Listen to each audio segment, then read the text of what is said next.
है ना, त्रिकोणमिति जो है ग्रीक भाषा के 3 शब्द से बना है। ठीक है, वो ग्रीक भाषा का 3 शब्द कौन कौन है, देखो ध्यान से। पहला है तुम्हारा ट्री, TRI। ठीक है, ये ट्री का मतलब होता है 3। ठीक है, उसके बाद दूसरा शब्द है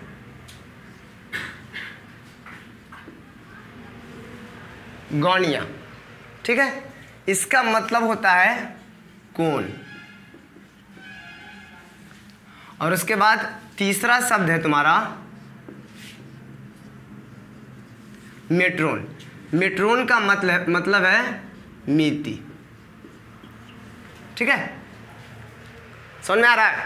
देखो 3 का मतलब तो सबको पता है, 3 का मतलब 3, कोण का मतलब, और मिति का मतलब क्या होता है, मापन। ठीक है, यानी ये ट्री का मतलब हो गया 3, गौणिया का मतलब कोण, और ये मेट्रोन का मतलब मिति यानी मापन। इसी 3 शब्द से बना है त्रिकोणमिति। ठीक है, ट्रिगोनोमेट्री। देखो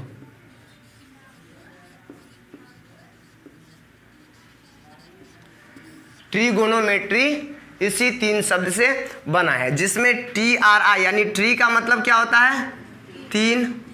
ठीक है, उसके बाद यहाँ से ये जो गोनो, इसका मतलब होता है क्या, कोण, और उसके बाद मेट्री का मतलब मापन, यानी मापन या मिति जो बोलो।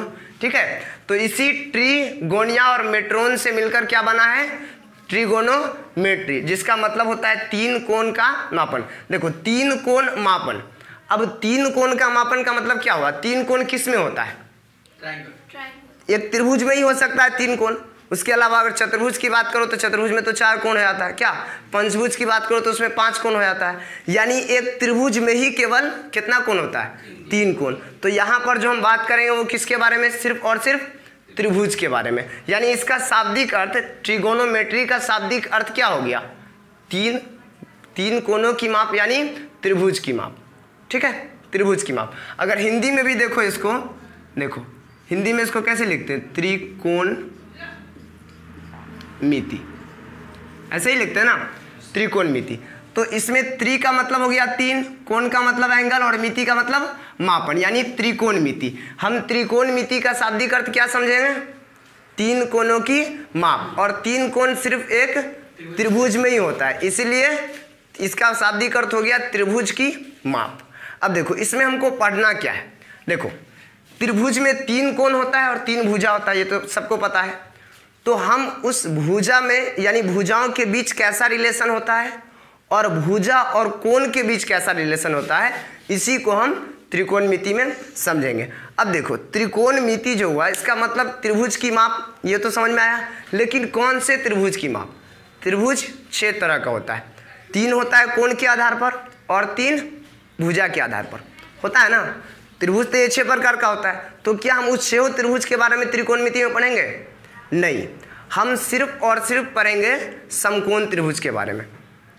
ठीक है, कौन से त्रिभुज के बारे में, समकोण त्रिभुज, यानी राइट एंगल ट्रायंगल के बारे में इस त्रिकोणमिति में पढ़ेंगे। ठीक है, और क्या पढ़ेंगे, तो समकोण त्रिभुज की भुजाओं में जो संबंध होता है, आपस में भुजाओं के आपस में जो संबंध होता है वो, और उसके कोण और भुजा में जो संबंध होता है वो, ये दोनों के बारे में हम पढ़ेंगे। ठीक है, चलो शुरू करें। देखो इसको शुरू करने से पहले हम समकोण त्रिभुज को समझते हैं। उतार सकते हो, कोई दिक्कत नहीं है।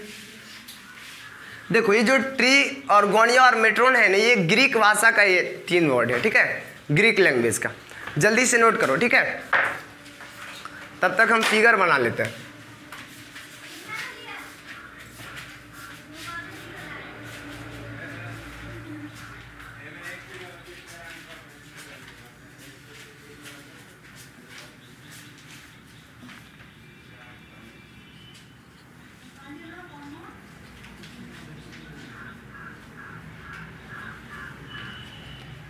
चलो अब इधर ध्यान दो 1 मिनट।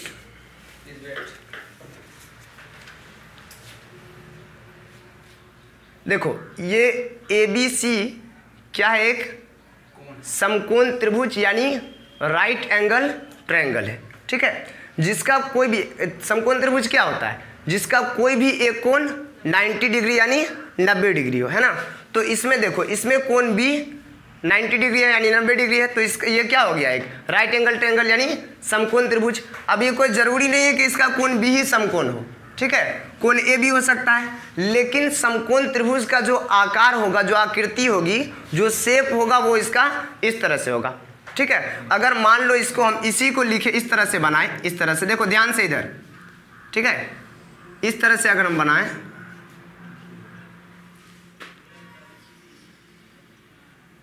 तो भी क्या होगा, देखो ए बी सी, तो भी ये कोण हो गया समकोण, है ना। यानी किसी भी तरीके से बनाओ, जो समकोण का आकार होगा ना वो इस तरह का होगा, ठीक है, एकदम सीधा, ठीक है। ये हो गया तुम्हारा समकोण, और ये आकार कौन से त्रिभुज का हो गया, समकोण त्रिभुज का। यानी समकोण त्रिभुज का शेप जो है इसी तरह का बनेगा, ठीक है। और ये हमेशा ध्यान रखना कि त्रिकोणमिति में तुम कुछ भी पढ़ो, सिर्फ और सिर्फ समकोण त्रिभुज के ही बारे में पढ़ोगे, ठीक है, और दूसरा कोई भी त्रिभुज नहीं आएगा यहाँ पर, ठीक है। तो देखो क्या चीज, डबल तुम लोग को समझाने के लिए बना दिया, ठीक है, ताकि कोई दिक्कत नहीं हो। यानी तुम लोग ऐसा भी समझ सकते हो ना कि सिर्फ बी ही समकोण हो सकता है, बाकी और कोई समकोण नहीं हो सकता है, ऐसा नहीं है। यहाँ पर बी इसको मान लिए ना, लेकिन तुम इसको ये भी मान लो, कोई टेंशन नहीं है, सी मान लो। अगर इधर से शुरू करो यहाँ से तो ए बी सी, अगर यहाँ से शुरू करो सी तो यहाँ ए कर दो, यहाँ बी कर दो, क्या टेंशन है इसमें। सी नहीं रहता है समकोण, हाँ कहीं नहीं रहता है, इसको सी मान लो, इसको ए, इसको बी मान लो, हाँ तो इसको भी बना सकते हो, कोई दिक्कत नहीं है। हाँ तुम बना सकते हो ना, कोई दिक्कत नहीं है, ये सी को बना सकते हो समकोण, लेकिन यहाँ पर ये जो इस तरह का आकार है ये समकोण नहीं है, ठीक है। समकोण का आकार इस तरह का होना चाहिए। यानी अगर कोई लंबवत रेखा एकदम सीधी हो, ठीक है, सीधी एकदम, यानी लंबवत रेखा हो और ये एकदम क्षैतिज रेखा भी एकदम सीधी हो, तब वहां पर 90 डिग्री का कोण बनता है, कहीं पर थोड़ी ना बन जाएगा 90 डिग्री का कोण। यहाँ पर देखो, यहाँ पर क्षैतिज रेखा जो है वो तो है सीधी, लेकिन ये जो तुम्हारी लंबवत रेखा है अगर, तो ये लंबवत रेखा नहीं है, ये तिरछी रेखा है एक, ठीक है, यानी सीधी नहीं है, सीधी ऐसे होती ना, सीधी नहीं है, तो यहाँ पर 90 डिग्री का कोण नहीं बनेगा। ये देखो 90 डिग्री का कोण नहीं बन सकता है, लेकिन ये 90 डिग्री का कोण बन रहा है, इसलिए ये कोण समकोण है, ठीक है, समझ आया ना। यानी एक ना एक कोण, कोई भी समकोण होगा ही तभी वो समकोण त्रिभुज होगा, अन्यथा वो समकोण त्रिभुज नहीं होगा, ठीक है। चलो अब देखो, समकोण त्रिभुज को पहले समझ लो, उसके बाद हम त्रिकोणमिति को सही से जानेंगे। देखो समकोण त्रिभुज में ये एक कोण 90 डिग्री होता है, वो तो समझ में आ गया। अब जब ये एक कोण 90 डिग्री का है तो ये दोनों कोण 90 डिग्री से छोटा ही होगा, क्या जाहिर सी बात है कि ये इसके तीनों आंतरिक कोणों का योग, यानी इंटरनल एंगल का जो योग सम होता है, ये तीनों कोणों का सम कितना होता है, 180 डिग्री होता है ना। तो ये अकेला ही 90 डिग्री है, तो अब ये दोनों मिलके ना 90 डिग्री होगा, तो जाहिर सी बात है कि अगर ये 1 डिग्री भी है तो ये कितना डिग्री होगा, 89 डिग्री। मतलब एक ना एक कम, यानी दोनों में से कोई ना कोई होगा ही, ठीक है। तो दोनों 90 डिग्री से कम होगा, तो इसका मतलब दोनों कौन सा एंगल होगा, एक्यूट एंगल, यानी न्यून कोण। तो एक कोण अगर समकोण है तो ये दोनों कौन सा एंगल हो गया, एक्यूट एंगल यानी न्यून कोण, ठीक है।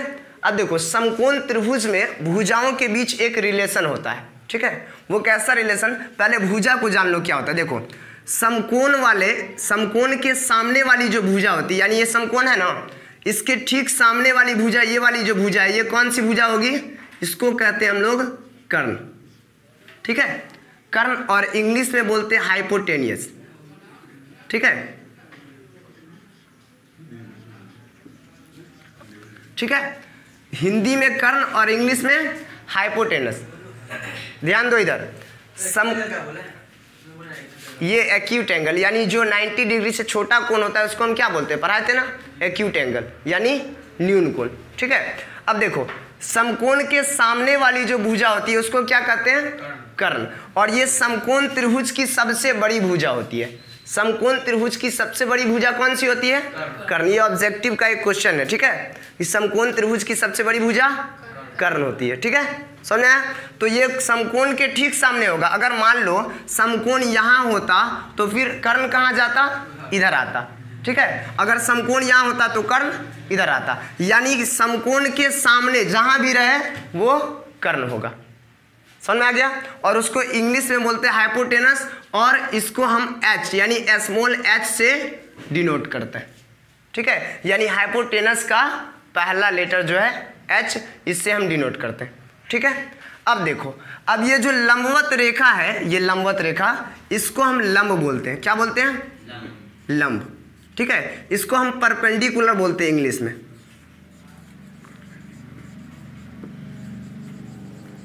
परपेंडिकुलर, और इसको स्मॉल p से डिनोट करते हैं। ठीक है, और इस नीचे वाले को, ये जो है ये तल होता है, यानी आधार। क्या होता है ये? आधार। आधार नहीं, चौड़ा, यहाँ चौड़ा बोल सकते हो, लेकिन आधार सही रहता है। आधार यानी तल, यानी जिस पर ये त्रिभुज टिका हुआ हो। आधार वही ना होता है जिस पर कोई भी चीज टिका हुआ हो, तो ये आधार पर ही बना हुआ है। तो इसका मतलब ये आधार हो गया नीचे वाला, तो ये आधार, इसको इंग्लिश में बोलते हैं हम लोग बेस। ठीक है, बेस, और इसको स्मॉल b से डिनोट करते हैं। समझ में आ गया? ठीक है, अब देखो, तो यहाँ पर समकोण के सामने वाला कोण, भुजा कौन सा हो गया? कर्ण, यानी हाइपोटेनस, और इसको h से डिनोट करते हैं। ठीक है, उसके बाद जो लंबवत रेखा है, जो खड़ी रेखा, उसको क्या बोलते हैं? लंब, यानी परपेंडिकुलर, और इसको हम p से डिनोट करते हैं। उसके बाद जो नीचे होता है, नीचे वाली रेखा, यानी पड़ी रेखा बोल सकते हैं इसको, तो ये होता है आधार, यानी बेस, या इसको b से डिनोट करते हैं। ठीक है, और ये आधार होता है क्योंकि इसी पर ये त्रिभुज बना हुआ है। ठीक है, समझ में आ गया इतना? अब देखो, ये समकोण त्रिभुज का जो कर्ण होता है, ये वाला कर्ण, ये कर्ण का वर्ग इस दोनों भुजाओं के वर्गों के बराबर होता है। मतलब कर्ण का वर्ग बराबर लंब का वर्ग अब प्लस आधार का वर्ग। ठीक है, आधार का वर्ग। समझ आ रहा है? यानी इस समकोण त्रिभुज में एक ऐसा रिलेशन होता है, वो रिलेशन क्या है? कर्ण का स्क्वायर बराबर लंब का स्क्वायर जोड़ आधार का स्क्वायर। ठीक है, ये एक रिलेशन होता है इसका, और यही ये है, हाँ, फॉर्मूला मान लो या फिर एक कथन मान लो, और ये कथन जो है ना, इसी को कहते हैं हम लोग थेल्स प्रमेय। ठीक है, पाइथागोरस प्रमेय। ठीक है, इसको हम पाइथागोरस प्रमेय बोलते हैं। ठीक है, समझ में आ रहा है ना इतना? तो ये कर्ण का वर्ग बराबर होता है किसके? लंब के वर्ग के और प्लस आधार के वर्ग, यानी लंब स्क्वायर प्लस आधार स्क्वायर बराबर होता है कर्ण स्क्वायर के। ठीक है, और इसको इंग्लिश में अगर लिख सकते हो ऐसे, एच स्क्वायर बराबर P square plus B square. ठीक है, अगर मान लो इसमें h निकालना हो, सिर्फ h निकालना हो, तो हम इस वर्ग को उधर ले जाएंगे तो क्या हो जाएगा? रूट, है ना, और अंडर रूट ये हो जाएगा P square plus B square, यानी लंब स्क्वायर प्लस आधार स्क्वायर। ठीक है, अगर मान लो तुमको p निकालना हो तो क्या करेंगे? पहले हम इसको ले आएंगे इधर, तो एच स्क्वायर, ये प्लस में इधर, तो इधर हो जाएगा माइनस में, है ना। यानी इसी एक फार्मूला से हम सारा फार्मूला बना सकते हैं। ठीक है, ये तीनों में से जो भी निकालना हो हम उसके लिए फार्मूला बना सकते हैं इसी एक से। समझ में आया? कोई दिक्कत नहीं ना? देखो हम निकाल देते हैं। देखो ये h निकालना हो तो ऐसे निकाल लेंगे। ठीक है, अगर मान लो हमको पी स्क्वायर p निकालना हो पहले, तो हम क्या करेंगे? देखो ये h स्क्वायर है ना इधर, और ये b स्क्वायर, तो b स्क्वायर को इधर ले आएंगे, ये b स्क्वायर को इधर ले आएंगे, एक मिनट, तो ये h स्क्वायर रहेगा इधर, और ये b स्क्वायर इधर प्लस में, तो इधर आके माइनस में हो जाएगा b स्क्वायर, अब बराबर p स्क्वायर रहेगा ही। अब देखो अगर p निकालना हो सिर्फ हमको, तो स्क्वायर को इधर ले आएंगे तो क्या हो जाएगा? इधर आके रूट अंडर, तो रूट अंडर ये h स्क्वायर इधर आ जाएगा माइनस बी स्क्वायर, बराबर बच गया p। समझ में आ रहा है? नहीं समझ में आया? हाँ, तो कोई नहीं वैसे करोगे तो देखो, अगर p को इधर ले आओगे तो फिर ये p इधर आके माइनस में हो जाएगा। हाँ, तो लेकिन ये h सिर्फ उधर जाएगा, जो तो सिर्फ h उधर माइनस में रहेगा, ये b प्लस में होगा, तो फिर माइनस माइनस प्लस कैसे कर सकते हो? देखो सही से देखो, ये h उधर जाएगा तो b square minus h square हो जाएगा ना, तो p स्क्वायर बराबर b स्क्वायर। अब तुम ये b जो है, ये b छोटी भुजा है, और हम जानते हैं कि कर्ण बड़ी भुजा है ना, तो कर्ण में से जो b घटाओगे तो फिर माइनस में ही रहेगा ना, आंसर माइनस में ही रहेगा ना। इसीलिए हम h को उधर नहीं ले जाके b को इधर ले आएंगे। अगर b निकालना हो तो p को इधर ले आएंगे। ठीक है, कोई भी चीज़ जो हम करते हैं मतलब बड़ा में से ना छोटा घटाते हैं। अगर मान लो तुम्हारे पास 5 रुपया है, हम मांगेंगे 20 रुपया, दोगे नहीं ना? 5 रुपया या तो उससे कम मांगेंगे तो दे दोगे। ठीक है, मांगेंगे ही नहीं, टेंशन नहीं लो। ठीक है, समझ में आया समकोण त्रिभुज? समझ में आया ना? अब देखो ध्यान से,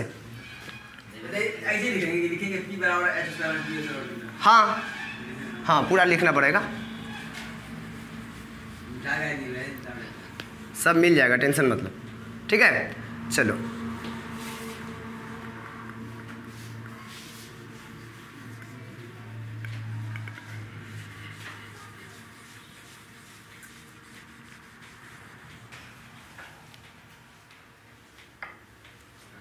अब देखो एकदम ध्यान से,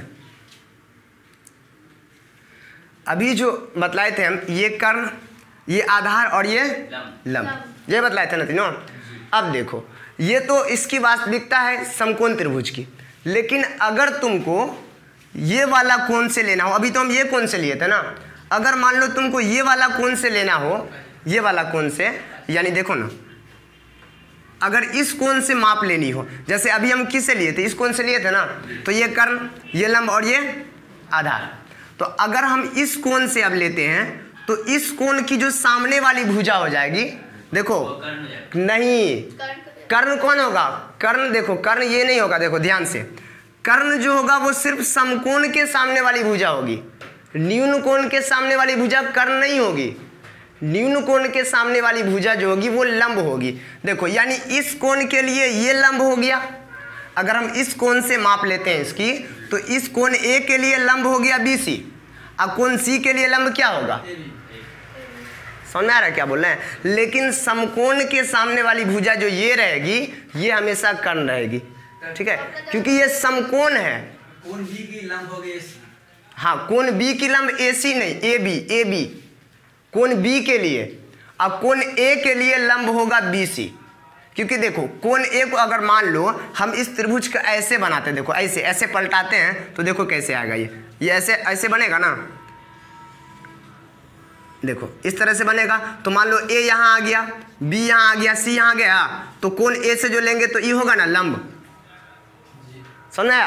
अब मान लो इसी को अगर हम इसी को ऐसे घुमा दे इस तरह से, ठीक है, घुमा दे ऐसे, तो ये जो है BC जो है ये BC ये ऊपर चला, यानी ये AB ऊपर चला जाएगा, है ना। इसी को अगर मान लो हम ऐसे बना दिए, इसी को ऐसे ऐसे, यहाँ पर A दे दिए, ठीक है, और यहाँ पर उसके बाद C दे दिए, और यहाँ पर B दे दिए, तो ये C समकोण हो गया, है ना, और AC हो गया ना लंब। मतलब हम जो है किसी तरह से इसको घुमा सकते हैं कि नहीं, घुमा सकते हैं ना, तो उसी के आधार पर होगा। यानी समकोण का, देखो समकोण वाला जो, समकोण के सामने वाली जो भुजा होगी उसको हमेशा कर्ण कहेंगे, कर्ण कभी नहीं बदलेगा, ठीक है, कर्ण जो रहेगा वही रहेगा, कर्ण कभी चेंज नहीं होगा, जो चेंज होगा बस लंब और आधार, ठीक है। तो अगर कोण C से देखेंगे तो इसके लिए लंब कौन हो जाएगा, AB, और अगर कोण A से देखेंगे तो इसके लिए लंब BC, और इस कोण A के लिए आधार कौन हो जाएगा। देखो जब ई कर्ण है ये है और A के लिए ई लंब हो ये गया, तो अब एक के गुना बच गया AB, तो आधार यही ना हो जाएगा, समझ में आ रहा है। देखो ना ध्यान से, अगर मान लो हम कोण A से लेते हैं, A से, ठीक है, तो A के लिए, हाँ A का हो गया लंब BC, हाँ BC, C का हो गया AB, हाँ C का क्या, C का, हाँ C का लंब हो गया AB, और B का लंब AB, सामने लंब होगा नहीं, सामने वाला इसका कर्ण, हम तुमको कितनी बार बोले, समकोण के सामने वाली भुजा समकोण के सामने वाली भुजा कर्ण, लेकिन न्यून कोण के सामने वाली भुजा लंब। हम यही तुमको बता रहे हैं, अगर किसी भुजा के सामने में समकोण हो तो वो कर्ण कहलाएगी, समझ में आया। हम यही इसी चीज़ को ना दिखाने के लिए यहाँ बना दिए हैं कि अगर B यहाँ पर हो, मान लो यहाँ है कोण C, है ना, अब तुम यहाँ हम तुमको बोल रहे हैं कि कोण C के लिए जो है ये AB लंब हो गया, लेकिन यहीं पर कोण C के लिए AB कर्ण हो गया। क्यों, क्योंकि यहाँ पर जो कोण C है वो क्या है, समकोण है, इसीलिए कोण C के सामने वाली भुजा क्या होगी, कर्ण होगी। लेकिन यहाँ पर कोण B समकोण है, तो इसके सामने वाली भुजा ये AC कर्ण होगी, लंब हो गई, हाँ लंब होगा AB, हाँ ठीक है। अब देखो ध्यान से, इतना समझ में आ गया ना। कोण C जो है उसका लंब हो गया ये, हाँ कोण C हो गया, इसका लंब हो गया AC, A नहीं AC, हाँ ठीक है। चलो अब ध्यान से देखो, इसको पहले मिटाने दो हमको, दोनों त्रिभुज बन गया एक्स्ट्रा, समझ में आ गया ना। क्या हुआ, आवाज का कोई दिक्कत नहीं है, चलने दो, ठीक है। अब देखो ध्यान से, तो इसको हम पहले हम इसको भुजाओं का अनुपात यानी भुजाओं के बीच रिलेशन देखते हैं, ठीक है। त्रिकोणमिति जो अब पढ़ना है हमको वो देखते हैं क्या होता है। देखो समकोण त्रिभुज में भुजा का संबंध जो है, भुजाओं के बीच संबंध कैसा हो सकता है। देखो सबसे पहले हम क्या करते हैं, सबसे पहले इस लंब को लंब को हम ऊपर रखते हैं, ठीक है। तो पहला रिलेशन क्या बन जाएगा, लंब बट्टा ये कर्ण, ठीक है, लंब बट्टा कर्ण। उसके बाद बनेगा क्या, उसके बाद मान लो ये आधार को लेते हैं तो दूसरा बन जाएगा क्या, आधार बट्टा कर्ण, आधार बट्टा कर्ण। हाँ होगा, अभी सब होगा, काय टेंशन लेते हो, ठीक है। अब देखो, अब तीसरा मान लो, ये देखो ये दोनों को ऊपर में ले लिए, इसको नीचे लिए थे ना अभी। अब एक बार इसको ऊपर और इसको नीचे ले लेते हैं, ठीक है। तो लंब हो गया बट्टा आधार, ठीक है, 3 हो गया। अब तुम क्या पूछे हो कि कर्ण बट्टा लंब हो सकता है कि नहीं, ये ना पूछे हो, तो लिख दो ना कर्ण बट्टा लंब, लो लिख दिए हम कर्ण बट्टा लंब, ठीक है। एक रिलेशन ये भी हो गया। अब क्या हो सकता है, अब कर्ण बट्टा आधार, तो लो यहू लिख दिए कर्ण बट्टा आधार, ठीक है, आधार। उसके बाद क्या हो सकता है, आधार बट्टा लंब, तो यह लो बहु लिख दिए आधार बट्टा लंब हुआ। अब देखो, अब इसी को जो है ना, नहीं रहो गुस्साएंगे काय के लिए, क्वेश्चन जितना पूछना है पूछो, कोई डाउट नहीं, कोई दिक्कत नहीं होगा, ठीक है। क्वेश्चन पूछोगे तब ना हम समझेंगे कि हाँ समझ रहे हो, बिना क्वेश्चन पूछे, ठीक है। क्या हो,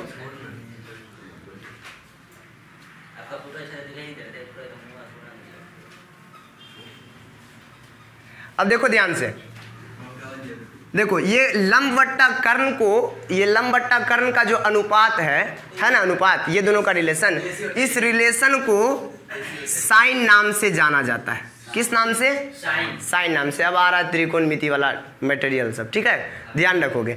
इस लंब बट्टा कर्ण को किस नाम से जाना जाता है, साइन नाम से, ठीक है। उसके बाद आधार बट्टा कर्ण को कॉस नाम से। उसके बाद लंब बट्टा आधार को टैन नाम से, ये कौन बोलता है कॉट रे, टैन नाम से, ठीक है। अब देखो कर्ण बट्टा लंब को कॉसेक, ठीक है, यानी साइन का उल्टा कॉसेक। उसके बाद कर्ण बट्टा आधार को, कर्ण बट्टा आधार को सेक, सेक, ठीक है, सेक। उसके बाद आधार बट्टा लंब को कॉट, ठीक है। समझ में आया, समझ में आया कि नहीं। यानी साइन बराबर क्या होता है, लंब बट्टा कर्ण, कॉस बराबर आधार बट्टा कर्ण, और टैन बराबर लंब बट्टा आधार। देखो इस लंब बट्टा कर्ण को हम क्या लिख सकते हैं, लंब का होता है पी, है ना, लंब को पी से डिनोट करते हैं ना, अभी कुछ देर पहले बताएं। और उसके बाद कर्ण को एच से, तो पी बट्टा एच। उसके बाद कॉस को हम क्या लिख सकते हैं, इसका होता है आधार का बी और इस कर्ण का एच, तो इसको हम बी बट्टा एच लिख सकते हैं। उसके बाद लंब का क्या होता है, लंब का पी और आधार का बी, तो इसको पी बट्टा बी लिख सकते हैं, यही ना। उसके बाद देखो कर्ण का क्या होता है एच और लंब का पी, और उसके बाद क्या होता है, इसका कर्ण का होता है एच और आधार का बी, तो एच बट्टा बी, ठीक है। उसके बाद आधार बट्टा लंब, यानी आधार का बी और लंब का पी। समझ में आया। अब देखो, अब तुम लोग सोच रहे होगे कि सर हम लोग तो साइन थीटा कॉस थीटा जानते थे, सिर्फ साइन तो नहीं पता है, मतलब सिर्फ साइन। देखो यानी लंब और कर्ण का होता है साइन, यानी साइन बराबर तुम्हारा लंब और कर्ण ही होगा। थीटा क्या बतलाता है वो ध्यान से देखो।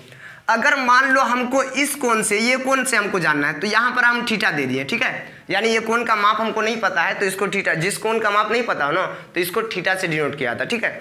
तो मान लो यहाँ से हम चले इस कोण से, तो इस कोण से के लिए लंब कौन होगा, लंब ए बी, ठीक है। लेकिन अभी जो अपने लोग पढ़े फॉर्मूला में साइन बराबर लंब बट्टा कर्ण तो पता है, तो अब साइन थीटा का तुम खुद निकाल सकते हो ना, कि साइन थीटा बराबर क्या हो जाएगा, यहाँ पर साइन थीटा बराबर सी के लिए। अब देखो, अब हम थीटा कहाँ है मेरा, सी, तो हमको सी से लेना है, तो सी के लिए लंब कौन होगा, ए बी। तो यहाँ पर हम लिखेंगे ए बी बट्टा क्या होता है, कर्ण ना, तो कर्ण कौन होगा, कर्ण तो वही रहेगा जो रहेगा ए सी, तो बट्टा ए सी, यानी पी बट्टा एच।